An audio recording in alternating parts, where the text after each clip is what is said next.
কুম্ভ মেলায় ধুলোর ভেতর একজন মা বসে আছেন। তোমার জন্য ভাত আনতে যাচ্ছি বলে সেই যে ছেলে বেরিয়ে গেল বৃহস্পতিবার, সে আর ফেরেনি। ধুলোর ভেতর মা বসে আছেন, তিনি ধুলো আহার করছেন আর বিড়বিড় করে বলছেন, আমার ভাত লাগবে না খোকা, তুই ফিরে আয়।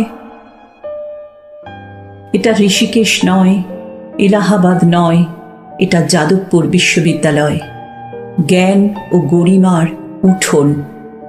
সেই উঠোনে কনকনে শীতের রাতে একজন অধ্যাপকের মা ডাস্টবিনের পাশে গাছের গুঁড়ির মতো বসে আছেন, কাঁপছেন আর বলছেন, খোকা একটু দরজা খোল, আমাকে ভেতরে আসতে দে, আমি তোর মা।